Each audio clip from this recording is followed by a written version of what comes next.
ಇವತ್ತು ಕಾಂಗ್ರೆಸ್ ಶಾಸಕಾಂಗ ಪಕ್ಷದ ಸಭೆ ನಡೆಯುತ್ತೆ. ಸಿಎಂ ಡಿಕೆ ಶಿವಕುಮಾರ್ ಅವರ ನೇತೃತ್ವದಲ್ಲಿ ಈ ಸಭೆ ನಡೆಯಲಿದೆ. ಖಾಸಗಿ ಹೋಟೆಲ್ನಲ್ಲಿ ನಡೆಯಲಿರುವಂತಹ ಸಿಎಲ್ಪಿ ಮೀಟಿಂಗ್. ಮುಂಗಾರು ಅಧಿವೇಶನ ಹಿನ್ನೆಲೆ ಸಿಎಲ್ಪಿ ಮೀಟಿಂಗ್ ನಡೆಯುತ್ತೆ. ಆಡಳಿತ ಪಕ್ಷದಿಂದ ರಣತಂತ್ರದ ಬಗ್ಗೆ ಚರ್ಚೆಯನ್ನ ಮಾಡಲಾಗುತ್ತೆ. ಶಾಸಕಾಂಗ ಪಕ್ಷದ ಸಭೆಯಲ್ಲಿ ಯಾವ ರೀತಿಯಾಗಿ ವಿಪಕ್ಷಗಳನ್ನು ಕಟ್ಟಿಹಾಕುವಂತ ಪ್ರಯತ್ನವನ್ನ ಮಾಡಬೇಕು, ಅವರು ಹೂಡುವಂತಹ ಅಸ್ತ್ರಗಳಿಗೆ ಯಾವ ರೀತಿಯಾಗಿ ಪ್ರತ್ಯಾಸ್ತ್ರಗಳನ್ನು ನಮ್ಮ ಕಡೆಯಿಂದಲೂ ಕೂಡ ಕೊಡಬೇಕು ಅನ್ನೋದ್ರ ಬಗ್ಗೆ ಈ ಒಂದು ಮುಂಗಾರು ಅಧಿವೇಶನ ಹಿನ್ನೆಲೆ ಸಿಎಲ್ಪಿ ಮೀಟಿಂಗ್ನಲ್ಲಿ ಚರ್ಚೆಯನ್ನು ಮಾಡಲಾಗುತ್ತೆ.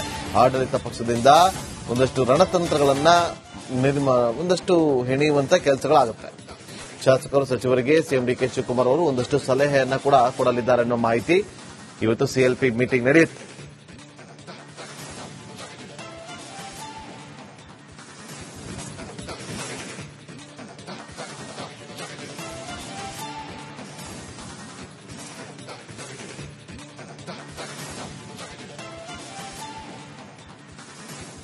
ಮುಂಗಾರು ಅಧಿವೇಶನ ಆರಂಭ ಆಗಿದ್ದು ಆಲ್ರೆಡಿ ವಿಪಕ್ಷಗಳು ನಾಗೇಂದ್ರ ಅವರ ರಾಜೀನಾಮೆಗೆ ಪಟ್ಟು ಹಿಡಿದು ಕೂತಿರುವುದು ಒಂದು ಕಡೆ,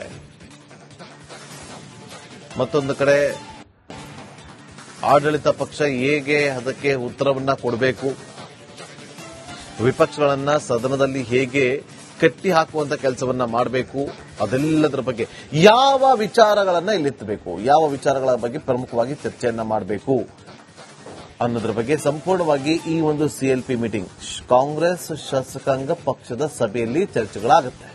ಜೊತೆಗೆ ಸಿಎಂ ಡಿಕೆ ಶಿವಕುಮಾರ್ ಅವರು ಕೂಡ ಈ ಒಂದು ಮೀಟಿಂಗ್ನಲ್ಲಿ ಶಾಸಕರು ಹಾಗೆ ಸಚಿವರಿಗೆ ಒಂದಷ್ಟು ಸಲಹೆಯನ್ನ ಕೂಡ ಕೊಡಲಿದ್ದಾರೆ.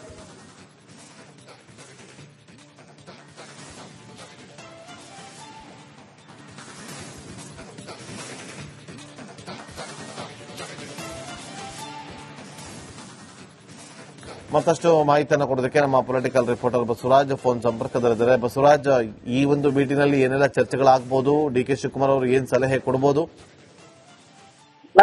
ಡಿಕೆ ಶಿವಕುಮಾರ್ ಅವರಿಗೆ ಇದೊಂದು ರೀತಿಯ ಸವಾಲು. ಯಾಕಂದ್ರೆ ಶಾಸಕಾಂಗ ಪಕ್ಷದ ಸಭೆ ಪೂರ್ಣ ಪ್ರಮಾಣದಲ್ಲಿ ನಡೀತಾ ಇರತಕ್ಕಂಥದ್ದು ಇದೇ ಮೊದಲ ಬಾರಿಗೆ, ಅದು ಅಧಿವೇಶನದ ಸಂದರ್ಭದಲ್ಲಿ. ಹೀಗಾಗಿ ಆ ಒಂದು ಸಭೆಯಲ್ಲಿ ಯಾವ ರೀತಿಯಾದಂತಹ ನಿರ್ಧಾರಗಳನ್ನ ಡಿಕೆ ಶಿವಕುಮಾರ್ ಅವರು ತಮ್ಮ ಸರ್ಕಾರದ ಪರವಾಗಿ ಶಾಸಕರಿಗೆ ಹೇಳ್ತಾರೆ ಅನ್ನೋದು ಬಹಳ ಪ್ರಮುಖ ಆಗುತ್ತೆ. ಯಾಕಂದ್ರೆ ಸರ್ಕಾರ ಒಂದಷ್ಟು ವಿಚಾರಗಳನ್ನ ಗುರುತರವಾಗಿ ಎದುರಿಸ್ತಾ ಇದೆ.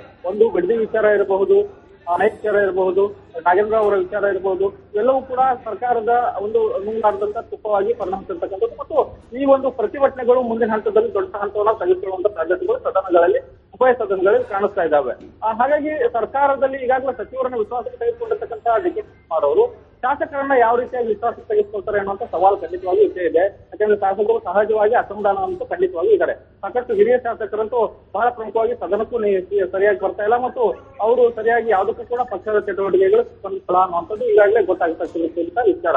ಯಾಕಂದ್ರೆ ಅವರಿಗೆ ಸಚಿವ ಸ್ಥಾನ ಮಿಸ್ ಆಗಿರ್ತಕ್ಕಂಥದ್ದು ಮತ್ತು ಸ್ಥಾನಮಾನಗಳನ್ನ ಕೊಡುವ ಭರವಸೆನ ನೀಡಿ ಈಗ ಸಚಿವ ಸ್ಥಾನವನ್ನ ಕೊಟ್ಟಿರದೇ ಇರೋ ಕಾರಣಕ್ಕಾಗಿ ಅವರು ಪಕ್ಷದಿಂದ ಒಂದು ರೀತಿಯಲ್ಲಿ ವಿಮುಖ ಆಗುವಂತ ಲೆಕ್ಕಾಚಾರಗಳು ಕಾಣಿಸ್ತಾ ಇದಾವೆ. ಇಂಥ ಶಾಸಕರನ್ನ ಮನವೊಲಿಸಿ ಅವ್ರನ್ನ ಯಾವ ರೀತಿಯಾಗಿ ಇವತ್ತು ಹಿಡಿದಿಟ್ಟುಕೊಳ್ಳುವಂತ ಪ್ರಯತ್ನವನ್ನ ಮಾಡ್ತಾರೆ. ಇನ್ನುಳಿದಂತ 8 ದಿನದ ಏನು ಅಧಿವೇಶನ ಇದೆಯಲ್ಲ, ಅಧಿವೇಶನದಲ್ಲಿ ಅವರನ್ನ ಯಾವ ರೀತಿಯಾಗಿ ತೊಡಗಿಸಿಕೊಳ್ಳುವಂತ ರೀತಿಯಲ್ಲಿ ಸೂಚನೆ ಕೊಡ್ತಾರೆ ಅನ್ನೋದು ಬಹಳ ಪ್ರಮುಖ. ಅವರನ್ನ ಯಾವ ರೀತಿಯಾಗಿ ತೊಡಗಿಸಿಕೊಳ್ಳುವಂತ ರೀತಿಯಲ್ಲಿ ಸೂಚನೆ ಕೊಡ್ತಾರೆ ಅನ್ನೋದು ಬಹಳ ಪ್ರಮುಖವಾಗುತ್ತೆ. ಇವತ್ತಿನ ಸಭೆಗೆ ಯಾರೆಲ್ಲ ಗೈರಾಗ್ತಾರಲ್ಲ ಅವರೆಲ್ಲ ಬಹುತೇಕ ಅಸಮಾಧಾನ ಇರ್ತಾರೆ ಅನ್ನೋದನ್ನ ಬಹಳ ಸ್ಪಷ್ಟವಾಗಿ ಇಲ್ಲಿ ಗಮನಿಸಬೇಕಾಗಿರ್ತಕ್ಕಂಥ ಅಂಶ.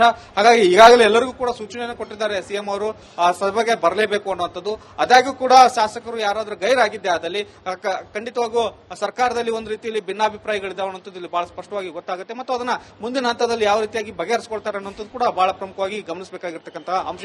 ಆದ್ರಿಂದ ಇವತ್ತಿನ ಸಿಎಲ್ಪಿ ಸಭೆಯಲ್ಲಿ ಸಿಎಂ ಅವರು ಶಾಸಕರಿಗೆ, ಸಚಿವರಿಗೆ ಒಂದಷ್ಟು ಸೂಚನೆಗಳನ್ನ ಅಧಿವೇಶನದ ವಿಚಾರವಾಗಿ ಕೊಡೋರಿದ್ದಾರೆ. Nagendra Babu. Okay, thank you Basavaraj ನಿಮ್ಮೆಲ್ಲ ಮಾಹಿತಿಗಾಗಿ.